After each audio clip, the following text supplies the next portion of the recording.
গভীর এক জঙ্গলে বাস করত এক ভয়ঙ্কর বাঘ। সব প্রাণী তাকে খুব ভয় পেত। সেই জঙ্গলে ছিল এক চালাক শিয়ালও। একদিন বাঘ খুব ক্ষুধার্ত হয়ে খাবারের খোঁজে বের হল। হঠাৎ তার সামনে পড়ে গেল শিয়াল। বাঘ গর্জন করে বলল, আজ তোকে খেয়েই আমার ক্ষুধা মেটাবো। শিয়াল ভয় পেলেও বুদ্ধি খাটিয়ে বলল, মহারাজ, আমাকে খেলে আপনার ক্ষতি হবে, কারণ এই জঙ্গলের আসল রাজা আমি। বাঘ রেগে বলল, জঙ্গলের রাজা আমি, তুমি নও।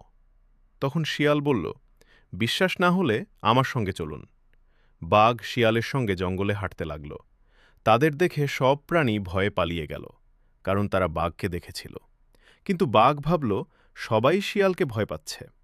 শিয়াল হাসতে হাসতে বলল, দেখলেন তো মহারাজ, সবাই আমাকে কত ভয় পায়। বাঘ ভয় পেয়ে দ্রুত সেখান থেকে চলে গেল, আর চালাক শিয়াল নিজের বুদ্ধির জোরে বাঁচল। শিক্ষা: শক্তির চেয়ে বুদ্ধির জোর অনেক বড়।